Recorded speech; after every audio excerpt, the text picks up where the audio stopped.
Yang unik bukan? Pasar ini hanya buka untuk jual beli di hari Senin saja. Terkenal dengan sebutan Pasar Alabio. Di Kabupaten Hulu Sungai Utara, Kalimantan Selatan, beragam komunitas dari pertanian maupun peternakan dapat kita temukan. Lokasi pasar persis berada di dekat jembatan Tugu Itik Alabio yang merupakan ikon Kecamatan Sungai Pandan. Masuk bawah. Pasar Alabio terkenal dengan pasar itiknya atau pasar bebeknya. Aku turut sibuk membantu salah satu pedagang menurunkan anak itik Alabio yang siap dipasarkan.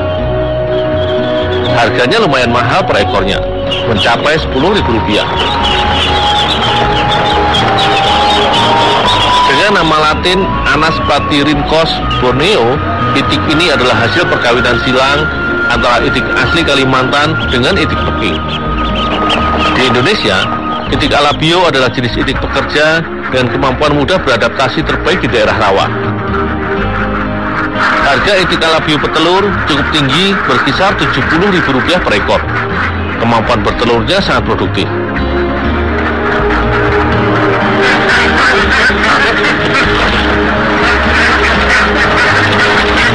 Kandang yang kecil memudahkanku menangkap itik-itik ini, berbeda dengan unggas lainnya yang cenderung lebih gesit.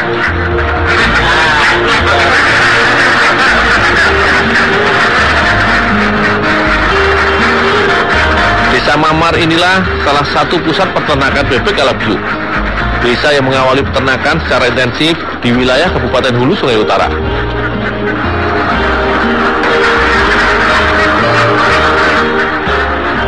Bang, boleh saya bantu adu bang?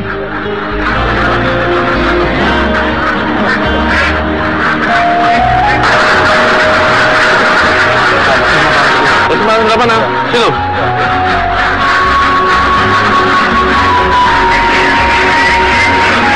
Pakan bebek di pagi hari cenderung menggunakan dedak dengan campuran tepung ikan dengan tekstur pakan lembut dan mudah dicerna.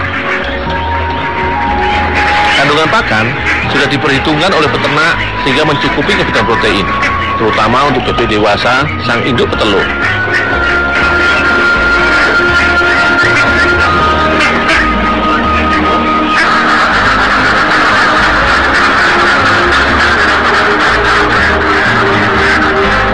Saat waktu mengambil telur bebek di kandang, perlu ketenangan.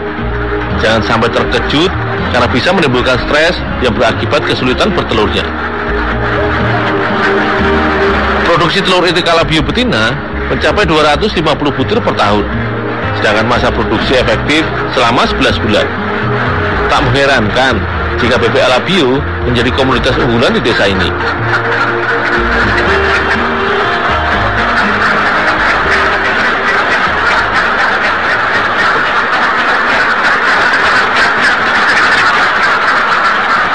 Pak, mana Pak?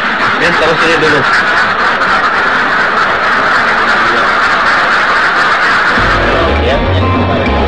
Telur bebek dibersihkan dari kotoran yang menempel di cangkangnya. Proses ini harus menggunakan sedikit tenaga, karena telur akan mudah pecah jika terlalu kuat. Sebisa mungkin harus dilakukan pada hari yang sama setelah diambil dari kandang, karena kotoran yang menempel lebih mudah dilepaskan. Tidak semua telur-telur ini akan ditetaskan oleh pemiliknya.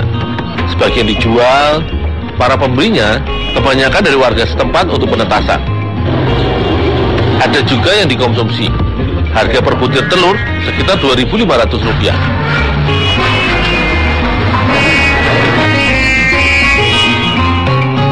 Aku menyusun telur bebek di kotak penetasan berukuran 1 x 2 meter. Cukup untuk menampung kurang lebih 250 telur bebek. Cukup menyusun satu tingkat saja dan tertata rapi, lalu ditutup dengan lembaran karung plastik untuk menjaga kelembapan di kotak penetasan. Kurang lebih 30 hari, suhu tetap dijaga ideal 30 derajat Celcius dengan memanfaatkan cahaya lampu yang konstan.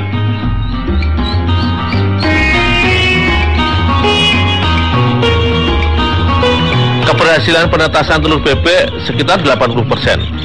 Telur juga tidak mungkin menetas bersamaan karena perbedaan waktu pengambilan dari kandangnya. Aku perlu hati-hati memisahkan meri atau anak-anak bebek ini dari cangkangnya.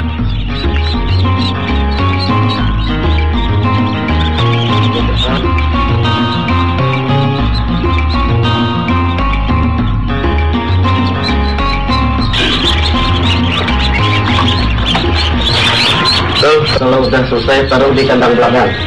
Oh, ya Pak.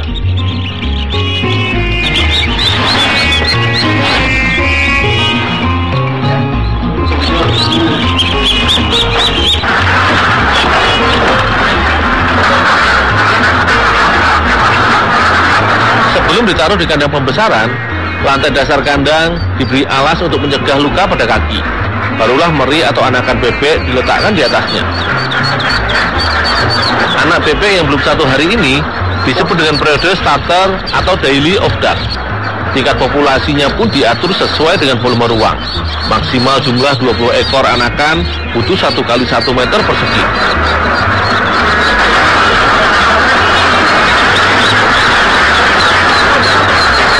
Pemeliharaan anak bebek sangat butuh protein dan energi yang tinggi. Per kilogram pakan setidaknya mengandung 3.300 kilokalori. Tak lupa juga harus dibuatkan penghangat suhu berupa lampu yang akan stabilkan kehangatan tubuh di dalam kandangnya. Dan ketersediaan pakan seperti air yang tanpa batas. Sebab bebek adalah binatang dengan tingkat kebutuhan air yang sangat tinggi.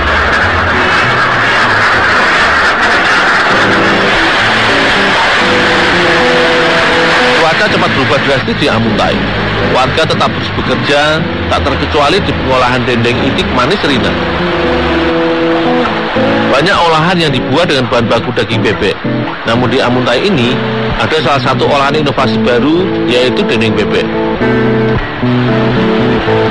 Bahan baku yang digunakan bebek dewasa dan sudah tidak produktif lagi. Harga bebek untuk membuat dendeng ini seharga Rp50.000. Proses awal yaitu nulangi atau memisahkan tulang dari dagingnya.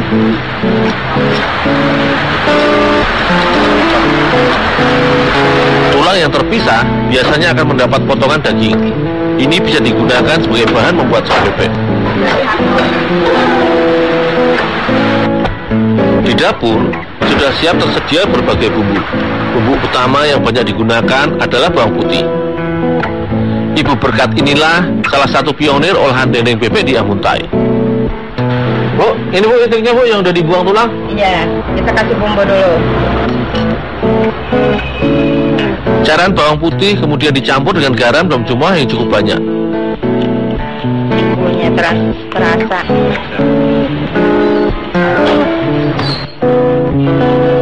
Selanjutnya, mempersiapkan wadah atau alas bak dengan menaburi gula pasir. Sendok gula. Udah taruh aja itiknya sini. Oh, langsung dimasukin Bu? Iya, langsung aja. Kita kasih bumbu. Cara menyusunnya, posisi bagian dalam lembaran daging bebek harus menghadap ke atas. Setelah itu, permukaan daging diberi cairan bawang putih dan garam. Terus kasih gula lagi. Iya. Lalu ditaburi gula pasir. Gula pasir ini merupakan ciri khas olahan dendeng bebek ala bio. Tak mengherankan, olahan dendeng ini banyak disebut dendeng bebek manis.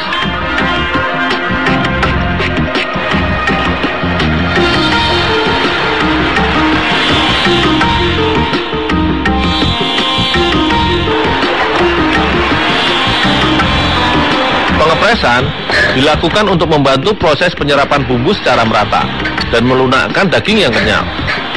Selain itu, dapat mengeluarkan cairan, darah ataupun kandungan air pada dagingnya. Pengepresan berpengaruh besar pada kualitas dendeng yang dihasilkan. Ideal lama pengepresan dilakukan 2 hingga 3 jam lamanya.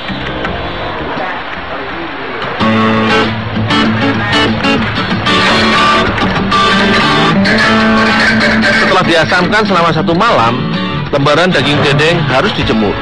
Karena cuaca kurang mendukung, aku hanya bisa mengangin-anginkan lembaran daging dendeng ini. Cara menyusun lembaran dendeng, daging irisan harus di atas supaya kering lebih cepat dan tidak lengket. Daging akan kering lebih lama. Namun meski tidak dijemur, kualitas olahan tetap terjaga.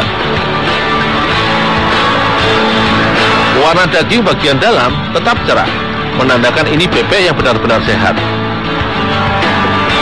Olahan dendeng bebek dapat bertahan selama 2 hingga 3 minggu lamanya. Harga pasaran di Amuntai sebesar Rp80.000 per lembarnya.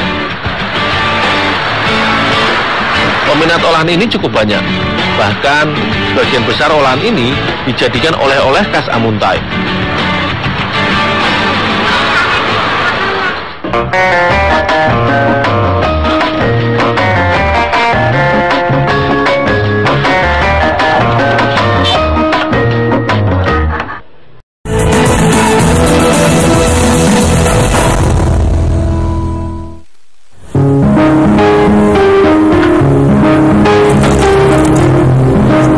Provinsi Kalimantan Selatan terkenal dengan aneka kue tradisionalnya. Tercatat ada 41 jenis seragam. Salah satunya adalah olahan bubur gunting. Aku pun membantu menyiapkan santan dari kelapa yang telah diparut. Santan untuk olahan bubur gunting harus dari kelapa yang tua, supaya cita rasa olahan lebih enak dan gurih.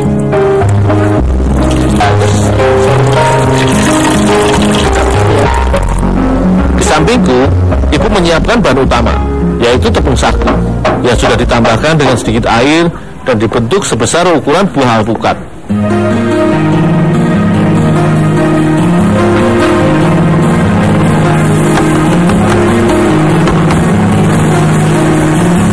Bubur gunting termasuk olahan makanan ringan rumahan. Bahan yang dibuat secukupnya dan tidak bisa disimpan dalam waktu lama. Air sudah dipanaskan hingga mendidih, lalu dimasukkan gumpalan tepung sagu. Setelah direbus selama setengah jam, tepung sagu diangkat dari panci. Ini sebenarnya masih setengah matang. Terlihat bentuk adonan menjadi lebih bulat dan licin.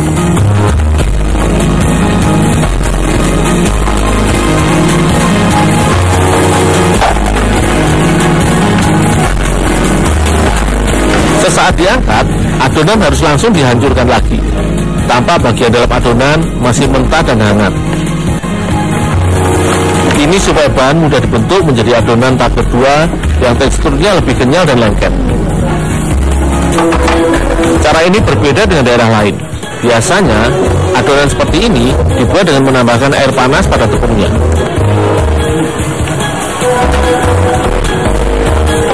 Berikutnya, adonan dibentuk bulat panjang sesuai keinginan. Ini cara memudahkan proses selanjutnya.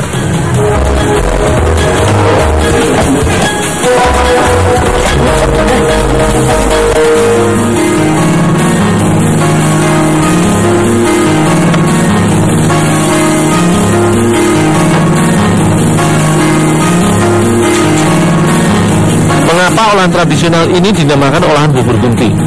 Sebab cara membuat bahannya melalui proses menggunting. Adonan dibentuk garis miring sehingga akan menjadi kepingan pipih yang lonjong.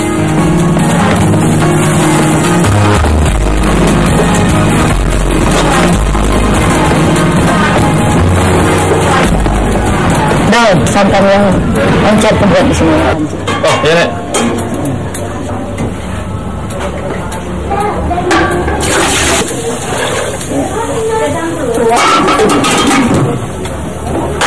Lanjutkanlah. Oke.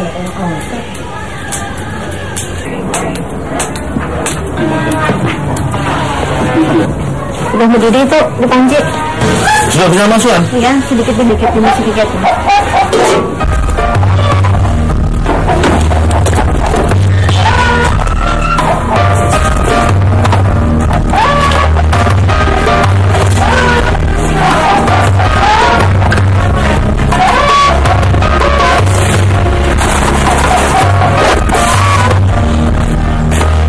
Direbus berapa lama, Bu? Sampai matang? Sampai mendidih. Oh, cuma sampai mendidih aja sudah matang itu? Iya.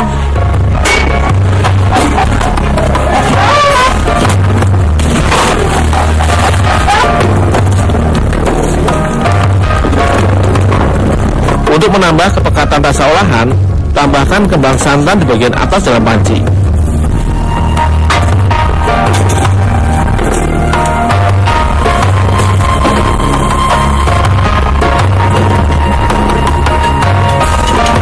Bahan terakhir yang harus ditambahkan adalah telur ayam.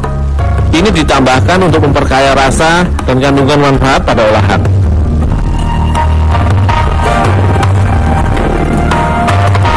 Berarti ini 3 minggu matang sudah bisa dimakan ya Bu? Iya, bisa dicicipi.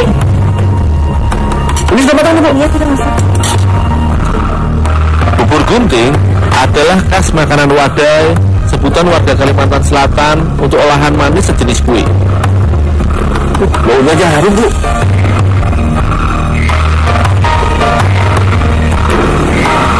Gimana rasanya? Mantap Bu. Perpaduan rasa manis sama gurihnya itu terasa. Iya.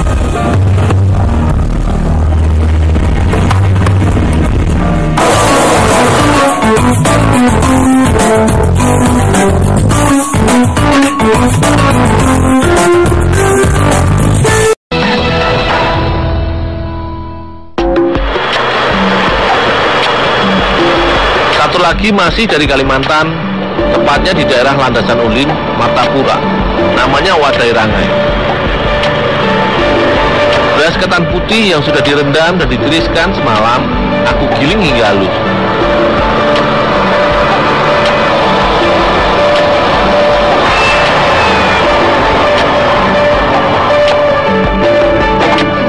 Ya Pak. Nanti kalau udah selesai langsung di sangrai ya. Oh ya Pak.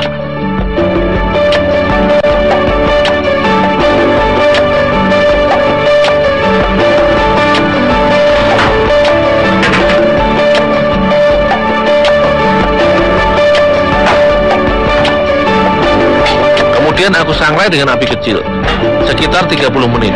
Tujuannya untuk membuang kandungan air dari rendaman semalam, untuk hasil lebih mekar dan lembut.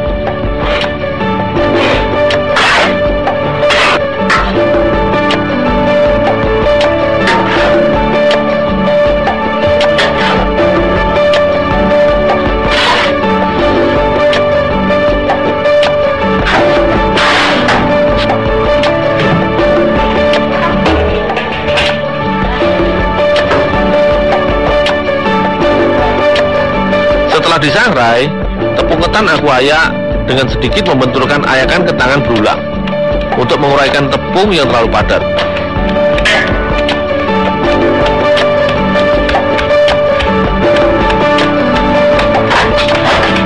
Bahan kedua adalah parutan kelapa yang tidak terlalu tua. Lalu parutan kelapa disangrai beberapa saat sampai kandungan airnya berkurang dan harum. Dan, ya Pak. Tepungnya udah bisa dimasukkan. Oh, ya Pak. Tepung yang aku ayak kemudian aku masukkan ke dalam wajan dan dicampurkan dengan parut kelapa yang sudah setengah matang. Dan, ya Pak. Gulanya sekalian. Oh, ya Pak.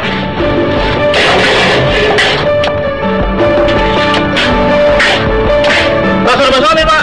Iya.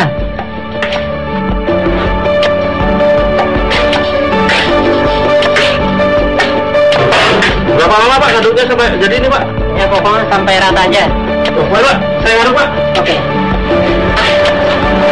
Lalu aku aduk sampai merata supaya bahan tidak hangus dan tidak terlalu matang bagian bawahnya. Don, Ya Pak. udah rata. Dipindahin ke situ aja. Oh, ya Pak.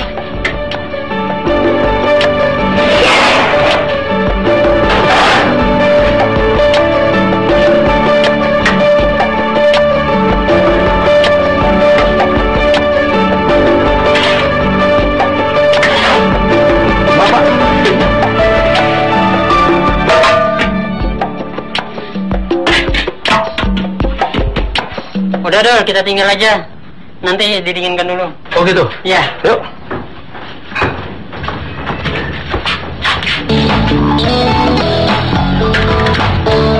Gini Bu. Ketebelan dong. Oh. Itu lagi. Oke. Terus ditekan. Iya. Dirapikan sampingnya. Ini Bu. Iya. Setelah dingin, bahan dapat dicetak. Cetakan yang digunakan semacam loyang kecil berbentuk lonjong. Terdiri dari dua bagian, yang besar untuk mencetak, yang kecil untuk mengisikan bahan kecetakan dan sebagai penekan. Jumlah cetakan yang diperlukan sangat banyak, karena cetakan ini tidak dilepas dan ikut dimasukkan ke dalam oven. Satu lemari oven menampung 4 loyang. Masing-masing loyang berisi 12 cetakan rangai. Waktu pengovenan pun 40 menit hingga 1 jam.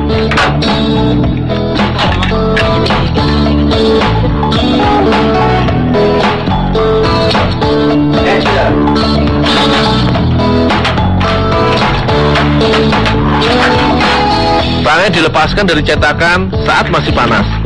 Olahan kue kelapa ini juga terdapat di daerah lain termasuk di Jawa, namun namanya saja yang berbeda, yaitu sagut.